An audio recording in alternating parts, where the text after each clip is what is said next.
Hello friends, मैं हूं N के निराला और मैं अपने सहयोगी के साथ सचिन के साथ लेकर के मौजूद हूं अगला वीडियो, जो खास करके 12th बोर्ड एग्ज़ाम देने वाले जो छात्र हैं उसके लिए बहुत ज़्यादा उपयोगी है। और यह जो है आपको फिज़िक्स का जो है ऑब्जेक्टिव उपलब्ध कराएगा यह वीडियो। तो आप जो 12th के अब की बार बोर्ड एग्ज़ाम में बैठने वाले हैं 2020 में, निश्चित तौर पर इस वीडियो को देखें। हालांकि सभी एग्ज़ाम के लिए इम्पोर्टेंट हो सकता है, आगे बीपीएससी भी होने वाली एग्ज़ाम है उसमें भी साइंस पूछता है। तो आप क्वेश्चन पढ़ के जवाब करें और फिर कमेंट में हमें आंसर बताएं कि कौन सा कितना सही हुआ आपका। चलिए, पहला क्वेश्चन है चार्ज इज ऑलवेज डैश। तो डैश में भरना है आपको। डैश में क्या भरा जाएगा? Charge is always dash. इसे मल्टीपल चॉइस नहीं है, मैं आंसर आपको दिखा नहीं रहा हूँ, आप सोचिए आंसर पहले, फिर मैं आंसर दिखाऊंगा आपको। चलिए, इसका आंसर जो है वो है quantized. Charge is always quantized. ये आपको एनसीईआरटी से क्वेश्चन है और 12th क्लास का ही क्वेश्चन है। Charge is always quantised, that is Q equal to N E formula से हम लोग इसको लिखते हैं। Q equal to N E formula होता है एक, यानी चार्ज जो होता है वो इंटीग्रल मल्टीपल होता है नंबर ऑफ इलेक्ट्रॉन और चार्ज ऑफ 1 इलेक्ट्रॉन का। ये जो formula Q equal to N E से आप इसको दिखाते हैं। आइए हम लोग चलते हैं नेक्स्ट क्वेश्चन पर। नेक्स्ट क्वेश्चन जो है उसमें है कि चार्ज ऑन 1 इलेक्ट्रॉन। ये सभी लोग जानते होंगे, 9-10 से ही हम लोग पढ़ना होता है ये चीज़। तो -1.6 इंटू 10⁻⁹ कूलम लिखा हुआ है यहाँ पर। ये आपको जो है टाइपिंग में थोड़ा मिस्टेक हो गया है, ध्यान दीजिएगा। -1.6 इंटू 10⁻⁹ कूलम इसका आंसर है। नेक्स्ट क्वेश्चन में हम लोग चलते हैं। नेक्स्ट क्वेश्चन जो है SI unit of the charge is. Charge का SI यूनिट क्या है? तो चार्ज का SI यूनिट जो है वो कूलम है, सभी लोग जानते होंगे। नेक्स्ट क्वेश्चन देखिए। नेक्स्ट क्वेश्चन कहता है कि charge per unit length is called dash. Charge per unit length को क्या कहते हैं? चार्ज पर यूनिट लेंथ को हम लोग किस नाम से जानते हैं? तो चार्ज पर यूनिट लेंथ जो है उसको कहा जाता है लीनियर चार्ज डेंसिटी, यानी Q/L। Charge per unit length को लेमडा कहते हैं, लेमडा से दिखाते हैं इसको बोलते हैं लेमडा को linear charge density. Lambda equal to Q/L होता है। चलिए देखते हैं हम लोग नेक्स्ट क्वेश्चन। नेक्स्ट क्वेश्चन में है charge per unit surface area is called dash. Charge per unit surface area को क्या कहते हैं? चार्ज मतलब Q per unit surface area यानी A, Q/A को क्या कहते हैं? इसको हम लोग सरफेस चार्ज डेंसिटी कहते हैं और इसको सिग्मा से दिखाते हैं।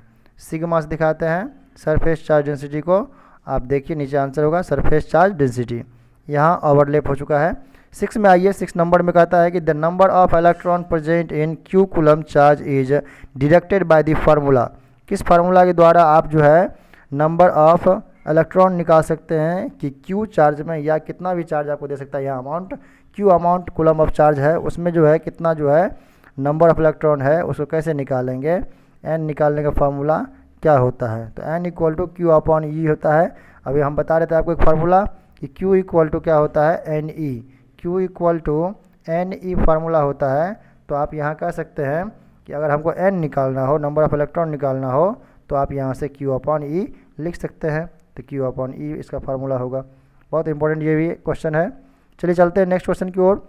7th नंबर में क्वेश्चन है what are the methods of charging. Charging लिखा हुआ यहाँ पर है, थोड़ा सा हिडन है यहाँ पर। चार्जिंग लिखा हुआ है। What are the methods of charging. Charging का मेथड क्या है उसके बारे में जो है आपको पता करना है कि चार्जिंग का मेथड क्या है। तो 3 मेथड होता है चार्जिंग का, रबिंग, कंडक्शन और induction. There are 3 methods of charging, rubbing, conduction, induction. देखिए 3 चार्ज। रबिंग में क्या होता है? यदि आप एक किसी वस्तु को दूसरे वस्तु पर घिसेंगे तो उससे भी क्या होता है? चार्ज क्रिएट होता है। एक वस्तु पर पॉजिटिव, दूसरे पर नेगेटिव, ये रबिंग कहलाता है। और एक कंडक्शन होता है, उसमें क्या होता है कि एक चार्ज वस्तु को दूसरे चार्ज वस्तु से जोड़ दिया जाता है अनचार्ज से। यानी कि मान लीजिए कि एक बॉडी हमारे पास है यहाँ पर जो चार्ज है, और एक दूसरी बॉडी है जो ये या तो डिस्चार्ज है या फिर इस पर कुछ कम चार्ज है। इस पर मान लीजिए कि ढेर सारा चार्ज इसमें प्लस प्लस ऐसे करके है, और इसमें कुछ कम चार्ज है या फिर चार्ज कम नहीं है। तो इसको अगर हम एक वायर से जोड़ दें यहाँ से यहाँ, तो इसमें से चार्ज फ्लो करता है यहाँ पर, ये बॉडी भी चार्ज हो जाएगी। तो ये चार्जिंग करने का जो आपके पास तरीका है इसको बोलते हैं कंडक्शन। एक होता है इंडक्शन। अब इंडक्शन क्या होता है उसको जान लेते हैं। तो इंडक्शन में क्या होता है कि यदि एक चार्ज बॉडी को आप यहाँ रखते हैं, एक चार्ज बॉडी को आप यहाँ रखते हैं और बगल में दूसरा कोई डिस्चार्ज या अनचार्ज बॉडी लाते हैं जो बॉडी चार्ज नहीं है यहाँ पर, तो इसमें मान लीजिए कि यहाँ पर प्लस प्लस प्लस चार्ज इस पर जो है प्रेजेंट है, तो इस चार्ज के कारण से दूसरे बॉडी में यहाँ पर माइनस माइनस चार्ज जो है क्या आता है अपीयर हो जाता है, जिसको कहते हैं इंडक्शन। यानी ये इंड्यूस ये इंड्यूस्ड हुआ इसके चार्ज के कारण से, इसीलिए इसको इंडक्शन कहते हैं।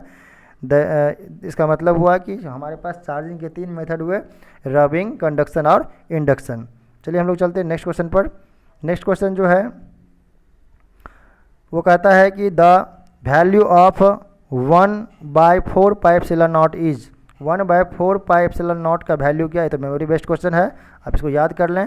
9 × 10⁻9, ये 9 × 10⁻9 लिखा हुआ है, ध्यान से इसको याद करें। 9 × 10⁻9 होता है, इसका वैल्यू 9 × 10⁻9 के बराबर होता है। चलिए नेक्स्ट चलते हैं हम लोग। नेक्स्ट क्वेश्चन कहता है क्या कि epsilon not is equal to, epsilon not जो है जिसको हम लोग permittivity of the free space कहते हैं, तो एप्सिलॉन नॉट का जो वैल्यू कितना होता है या फिर एप्सिलॉन नॉट जो है वो क्या है। पहले है एप्सिलॉन नॉट इज कॉल्ड, क्या कहते हैं इसको, तो absolute permittivity of the free space कहते हैं, अभी हम बताए थे आपको। चलिए नेक्स्ट चलते हैं 10 नंबर में। The value of absolute permittivity of the free space is, कितना वैल्यू होता है 8.85 × 10⁻12। ये आप ध्यान से इसको याद करें। 8.85 × 10⁻12 के बराबर जो है ये होता है फ्री स्पेस का परमिटिविटी। इसका जो है यूनिट भी होता है जिसको हम लोग बोलते हैं कूलम स्क्वायर पर न्यूटन पर मीटर स्क्वायर। तो ये भी जो है कूलम स्क्वायर पर न्यूटन पर मीटर स्क्वायर, तो ये इसका जो है यूनिट है। चलिए नेक्स्ट हम लोग चलते हैं, नेक्स्ट क्वेश्चन में चलते हैं 11th नंबर में। 11th में कहता है कि the electric lines of force are dash curve. Electric lines of force जो होता है वो कैसा कर्व है, तो ये इमेजनरी कर्व है, इसका आंसर होगा इमेजनरी। देखेंगे आप यहाँ पर इसका जो है कर्व का क्या नाम होगा, इमेजनरी कर्व है। आप इलेक्ट्रिक लाइन्स ऑफ फोर्स अगर ड्रॉ करेंगे तो ये आपको दिखेगा पॉजिटिव पोल मान लीजिए ये है और ये नेगेटिव पोल है, तो ऐसे जो है इलेक्ट्रिक लाइन्स ऑफ फोर्स जो है ऐसे आपको दिखाया जाएगा। इमेजनरी लाइन से सारे, ये जो है कोई भी लाइन दूसरे को कट नहीं करता है, एक लाइन दूसरी लाइन को रिपेल करता है, इमेजनरी लाइन्स होता है, याद रखिएगा। The dimensions of the potential difference is, potential difference का पीडी का डायमेंशंस क्या होता है, तो इसका डायमेंशंस याद कर लीजिए ml2 t⁻³ और i पर -1, इसको लिख सकते हैं हम लोग ml2 t⁻³ और a पर -1। ए को आई भी कहते हैं, ये करंट का एम्पियर भी बोलते हैं हम लोग, आई भी बोलते हैं, इसलिए यहाँ आई लिखा हुआ है और थोड़ा सा प्रिंटिंग मिस्टेक है, तो लिख सकते हैं कि ml2 t⁻³ i⁻1, दोनों सही है, ये भी लिख सकते हैं आप, ये भी लिख सकते हैं, तो याद रखिएगा इसका। चलिए आगे चलते हैं हम लोग। नेक्स्ट क्वेश्चन है who deducted the electrostatic force formula. Electrostatic force formula किसने खोजा, कूलम्ब ने, कूलम्ब के द्वारा। कोलम्बियन फोर्स भी बोलते हैं इसको, इलेक्ट्रोस्टैटिक फोर्स को कोलम्बियन फोर्स बोलते हैं हम लोग। फार्मूला होता है F = 1/4 pi epsilon not, 4 pi epsilon not Q1 Q2 by r²। ये फार्मूला जो है कोलम्बियन फोर्स के लिए है, F = 1/4 pi epsilon not Q1 Q2 by r²। तो कूलम्ब के द्वारा ये फार्मूला जो है इलेक्ट्रोस्टैटिक फोर्स का खोजा गया, इसे कूलम्ब्स फोर्स भी कहते हैं, या हम लोग इसे इन्वर्स स्क्वायर लॉ ऑफ बोलते हैं कूलम्ब्स। चलिए नेक्स्ट क्वेश्चन में चलते हैं हम लोग। 14 नंबर में कह रहा है कि R.J. Van de Graaff designed the dash generator. कैसा जनरेटर को डिज़ाइन किया इन्होंने, तो हाई वोल्टेज जनरेटर को, बहुत इंपॉर्टेंट है, हाई वोल्टेज जनरेटर जो वैन डी ग्राफ्ट जनरेटर भी कहलाता है। R.J. वैन डी ग्राफ्ट नाम का आदमी है जिन्होंने इसको डिजाइन किया है। नेक्स्ट क्वेश्चन में आइए। नेक्स्ट क्वेश्चन कह रहा है कि an arrangement of two equal and opposite charges separated by a fixed distance is known as. ये बहुत इंपॉर्टेंट क्वेश्चन है और थोड़ा सा ये लॉन्ग है, आप याद रखें इसे। एक प्लस चार्ज अपोजिट चार्ज यानी कि क्यू चार्ज प्लस में माइनस क्यू चार्ज ले लीजिए। दो चार्ज आपके पास है, एक प्लस है एक माइनस चार्ज है, और दोनों को कुछ डिस्टेंस से आप क्या कीजिए, इसको सेपरेट कर दीजिए। तो ये जो सिस्टम तैयार हुआ है, इस सिस्टम को क्या कहते हैं, यही क्वेश्चन पूछ रहा है।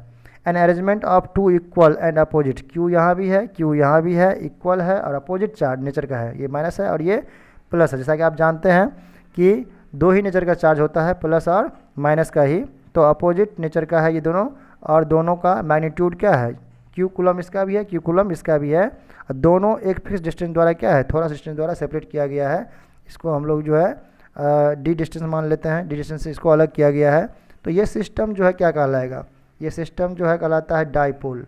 क्या कहलाता है, डाइपोल। दो पोल इसमें हुआ, एक पोल ये प्लस वाला एक पोल माइनस वाला, इसलिए सिस्टम को हम लोग बोलते हैं डाइपोल। बहुत इंपॉर्टेंट है, याद रखिएगा। डाइपोल डीबाई द्वारा खोजा गया था, डीबाई नाम का साइंटिस्ट था जिन्होंने खोजा इसको डाइपोल, इलेक्ट्रिक डाइपोल। चूँकि इलेक्ट्रिसिटी में हम लोग पढ़ रहे हैं, इलेक्ट्रोस्टेट पढ़ रहे हैं तो इलेक्ट्रिक डाइपोल कहते हैं। मैग्नेटिक डाइपोल भी होता है तो इलेक्ट्रिक डाइपोल ये था। नेक्स्ट क्वेश्चन में चलते हैं हम लोग। ऐसा unit of the electric dipole क्या है, ऐसा यूनिट इलेक्ट्रिक डाइपोल का मेमोरी बेस्ड क्वेश्चन है, कूलम मीटर होता है, याद रखिएगा कूलम मीटर। हाँ, सी एम लिखा था कहीं कहीं, सी और ऐसे एम लिखा था छोटा वाला, इसको कूलम मीटर पढ़ते हैं हम लोग, याद रखिएगा। इसी को डिबाई भी कहा जाता है, डिबाई कहते हैं, याद रखिएगा। उसके बाद है कि अगला क्वेश्चन, इलेक्ट्रिक डाइपोल जो है किसने खोजा, electric dipole was discovered by dash. तो किसके द्वारा डिस्कवर किया गया इलेक्ट्रिक डाइपोल, तो आपको बताया तभी, डिबाई। किसने खोजा, डिबाई नाम का वैज्ञानिक है, इसीलिए इसका यूनिट भी है debye, coulomb metre also known as debye. Next question में चलते हैं हम लोग आगे। 18 नंबर में कहता है कि the dipole moment is always directed from dash charge to dash charge. Dipole moment हमेशा जो है किस चार्ज से किस चार्ज की ओर जो है डायरेक्टेड होता है, तो ये निगेटिव चार्ज से पॉजिटिव चार्ज की ओर क्या होता है, डायरेक्टेड होता है। डाइपोल मोमेंट निगेटिव चार्ज से जो है पॉजिटिव चार्ज की ओर डायरेक्टेड होता है, याद रखिएगा। निगेटिव चार्ज से पॉजिटिव चार्ज की इसका डायरेक्शन होता है, तो negative charge to positive charge. बहुत इंपॉर्टेंट क्वेश्चन ये तो कई बार पूछ चुका है परीक्षा में, याद रखिएगा। Who gave the concept of electric flux. एक बात और नोट कीजिए आप ध्यान से, इसमें इलेक्ट्रोस्टेट का जो सारा ऑब्जेक्टिव संभव था वो हम बना के दिए आपको। हालांकि इसके अलावा भी और भी ऑब्जेक्टिव कभी कभी हम इलेक्ट्रोस्टेट का आपको किसी भी सेट में दे सकते हैं, लेकिन मैक्सिमम क्वेश्चन सारा इसमें जो है इलेक्ट्रोस्टेट चैप्टर का है, और प्रत्येक चैप्टर का हम जो अपलोड करने का कोशिश करेंगे आपको। आप बने रहिए, इसको सब्सक्राइब करिए और अपने दोस्तों को भी शेयर करिए। निश्चित तौर पर ये जो है आपके लिए फ़ायदेमंद होगा आपके बोर्ड एग्जाम में। इसी तरह से हम लोग केमिस्ट्री का भी लाने वाले हैं सीरीज, और प्रत्येक चैप्टर का डिस्टिंग्विश करके हम लोग अलग अलग जो है डिस्टिंक्ट रूप से उसका प्रत्येक चैप्टर का ऑब्जेक्टिव 25 या 20 से 25 हम लोग उसका जो है आपको ऑब्जेक्टिव उपलब्ध कराते रहेंगे। तो आप इसको सब्सक्राइब करें और शेयर करें अपने दोस्तों के बीच जितना हो सके, क्योंकि सभी आदमी को फ़ायदा उठाना चाहिए वीडियो से। Who gave the concept of the electric flux. Electric flux का जो है कॉन्सेप्ट किसने दिया, तो गॉस नाम का साइंटिस्ट था, जो गॉस थ्योरम आप पढ़ेंगे 12th में। गॉस थ्योरम जो है उसमें गॉस नामक साइंटिस्ट था जिन्होंने जो इसका कॉन्सेप्ट दिया।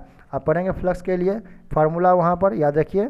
फ्लक्स को फाई से दिखाते हैं, फाई, इसको फाई पढ़ते हैं, फ्लक्स को फाई पढ़ते हैं। Phi equal to Q inside upon epsilon not होता है फार्मूला, इसको बोलते हैं phi equal to Q upon epsilon not. Q inside का मतलब है किसी भी एक गोला या किसी भी कोई ऐसा आपके पास इनक्लोज सरफेस है जिसमें चार्ज रहेगा, उस चार्ज को ऊपर रखेंगे, नीचे एप्सिलॉन नॉट से डिवाइड करेंगे तो हमारा फ्लक्स दे देगा। एक और फार्मूला होता है phi equal to E D S cos theta, वो भी याद रखेंगे, E D S cos theta. ये दो फार्मूला आपको फ्लक्स निकालने के लिए गॉस थ्योरम के अकॉर्डिंग हम जानते हैं, आप याद रखिएगा इसे। बहुत इंपॉर्टेंट है ये, गॉस थ्योरम तो हमेशा पूछता है, इससे ऑब्जेक्टिव यही बन सकता था, हमने बना दिया। दोनों फार्मूला एडिशनल यहाँ पर टाइपिंग में नहीं हो पा रहा था इसलिए हम जो ऐड नहीं किए हैं, लेकिन ये बता दिया आपको। Phi equal to Q inside upon epsilon naught, ये फार्मूला याद रखेंगे। एक formula phi equal to integral of E D S, E dot D S, इसी को बोलते हैं हम लोग इंटीग्रल हटाते हैं जब, तो ई डी एस कॉस थीटा हो जाता है, याद रखिएगा। चलिए नेक्स्ट चलते हैं हम लोग अगला क्वेश्चन पर। Capacitor is a device that stores electrical dash. तो इन जनरली कॉन्सेप्ट होता है कि कैपेसिटर जो है चार्ज स्टोर करता है, नहीं चार्ज स्टोर नहीं करता, ये इलेक्ट्रिकल एनर्जी को स्टोर करता है। इलेक्ट्रिकल एनर्जी आंसर होगा यहाँ पर एनर्जी, यानी इलेक्ट्रिकल एनर्जी को क्या करता है, ये स्टोर करता है। बहुत इंपॉर्टेंट है। कैपेसिटर का सिंबल आप देखे होंगे। कैपेसिटर को जो है दो ठो लकीर द्वारा से दिखाते हैं हम लोग, और इसको जो है ऐसे करके दिखाते हैं। तो इसमें जो है वो इलेक्ट्रिकल एनर्जी को स्टोर करता है। इस पर प्लस होता है, इधर क्या होता है, माइनस होता है चार्ज। तो जितना प्लस इधर तो उतना माइनस यहाँ होता है, लेकिन ये इलेक्ट्रिकल एनर्जी को स्टोर करता है। स्टोर किसको करता है, तो इलेक्ट्रिकल एनर्जी को, याद रखिएगा इलेक्ट्रिकल एनर्जी को ये स्टोर करता है। चलिए चलते हैं हम लोग नेक्स्ट क्वेश्चन पर। नेक्स्ट क्वेश्चन कहता है कि electric lines of force, electric lines of force जो है going from dash to dash. अभी ऊपर हम लोग बनाए थे फिगर एक तो positive charge to negative charge. Dipole में बताए थे, डायपोल में क्या होता था, नेगेटिव चार्ज से पॉजिटिव चार्ज। आप ध्यान रखेंगे डायपोल जो होता था वो नेगेटिव चार्ज से पॉजिटिव चार्ज की ओर डायरेक्शन होता है डायपोल का। लेकिन यहाँ पूछ रहा है कि इलेक्ट्रिक लाइन्स ऑफ फोर्स जो होता है वो कैसे डायरेक्टेड होता था। हम अभी चित्र बनाए थे एक तो आपको प्लस से लेकर के माइनस की ओर ऐसे करके जो बनाए थे, तो वो आप ध्यान रखेंगे। इसमें जो है पॉजिटिव से नेगेटिव की ओर इसका डायरेक्शन होता है। ऐसे आप बना सकते हैं, इसको बुक में देखेंगे, एनसीईआरटी में बना हुआ है। तो ये चीज़ें आप ध्यान रखेंगे। और इसमें ऐसे इंटर करते हुए आप दिखा सकते हैं, एंट्री करते हुए चार्ज को। तो इस तरह से आप बना सकते हैं। चलिए नेक्स्ट चलते हैं हम लोग। नेक्स्ट क्वेश्चन है हमारा 22 नंबर में। 22 नंबर जो है वो कहता है कि force on charge Q will be given by an electric field E। एक इलेक्ट्रिक फील्ड E में अगर फोर्स निकालना हो Q चार्ज पर, तो आप कैसे निकालेंगे। तो फार्मूला होता है F equal to Q E. Formula होता है F equal to Q E, जहाँ पर E इलेक्ट्रिक फील्ड है। तो फोर्स निकालने के लिए हम करें F equal to Q E formula से निकालते हैं। आप देखें नीचे में इसका जो है आंसर है F equal to Q E. F equal to Q E से आप निकाल सकते हैं इसको फार्मूला से। चलिए उसके बाद नेक्स्ट चलते हैं हम लोग। नेक्स्ट क्वेश्चन 23rd कहता है कि ऐसा unit of the electric field, बहुत इंपॉर्टेंट है ये। ऐसा यूनिट ऑफ इलेक्ट्रिक फील्ड क्या है बताइए, न्यूटन पर कूलम होता है। अभी तुरंत हम लोग पढ़े हैं F equal to Q E, और यहाँ से हमको इलेक्ट्रिक फील्ड पूछ दिया, तो आप यहाँ से कैलकुलेट कर लेंगे F equal to Q upon E. तो क्यू अपॉन ई है। अब यहाँ से आपको ई निकालना है, अगर तो ई निकाल लेंगे तो इसका हो जाएगा फार्मूला, ई जाएगा यहाँ पर, तो क्यू अपॉन क्या होगा, एफ होगा। और क्यू का होता है कौन सी बताइए, क्यू का होता है F equal to Q E, sorry F equal to Q E formula होता है F equal to Q E formula होता है। और आप ई निकालेंगे यहाँ से, E equal to F upon Q होगा, जो एफ का होता है न्यूटन और क्यू का होता है कूलम। तो न्यूटन पर कूलम आप यहाँ से निकाल के आंसर कर सकते हैं। नेक्स्ट क्वेश्चन चलते हैं हम लोग 24 में। 24 नंबर क्वेश्चन कहता है कि same charge dash to each other. Same charge जो होगा तो एक दूसरे क्या करेगा। जैसे मान लो प्लस चार्ज यहाँ पर है, सेम चार्ज हमारे पास होगा, प्लस चार्ज यहाँ है और एक प्लस चार्ज और भी लाए हम, अगर दो बॉडी को आपस में लाए नज़दीक, तो एक दूसरे को क्या करेगा, ये एक दूसरे को रिपेल करेगा। एक दूसरे को क्या करेगा, रिपेल करेगा, धक्का देगा। और अगर डिफरेंट चार्ज लाएंगे, मान लो ये प्लस चार्ज है और ये माइनस चार्ज है, दोनों को नज़दीक लाएंगे तो ये एक दूसरे को क्या करेगा, अट्रैक्ट करेगा, यानी खींचेगा, एक दूसरे के नज़दीक की ओर खींचेगा। तो ये बहुत इंपॉर्टेंट है। इसका आंसर क्या होगा बताइए, same charge repel to each other, यहाँ लिखा हुआ रिपेल टू ईच अदर मतलब धक्का देगा। 25 नंबर में आइए, इसमें कहता है क्या है कि uniform electric field is represented by. Uniform electric field को आप कैसे दिखाएंगे, तो यूनिफॉर्म इलेक्ट्रिक फील्ड को दिखाते हैं हम लोग, देखते हैं किताब में से लिखाया रहता है, यानी कि इक्वी स्पेस्ड पैरेलल लाइन के द्वारा इसको दिखाया जाता है। ऐसे ऐसे आप दिखा सकते हैं इसको, मतलब बराबर बराबर जो है ये स्पेस लेकर के पैरेलल लाइन के द्वारा इसको दिखा सकते हैं। तो कहते हैं इक्वी स्पेस्ड पैरेलल लाइन्स के द्वारा हम लोग दिखाते हैं। ये था हमारा 25 क्वेश्चन का सेट, जो इलेक्ट्रोस्टैटिक फिजिक्स से 12th क्लास से बोर्ड एग्जाम के लिए बहुत इंपॉर्टेंट था। और अगर आपको अच्छा लगता है तो आप लाइक करें, सब्सक्राइब करें और अपने दोस्तों को भी शेयर करना ना भूलें, क्योंकि आप तो फ़ायदा इसका उठाए ही, अपने दोस्तों को भी फ़ायदा उठाने दें। सभी आगे बढ़ें, पढ़े लिखें और खुशी रहें। चलिए धन्यवाद सुनने के लिए। जय हिंद, जय भारत।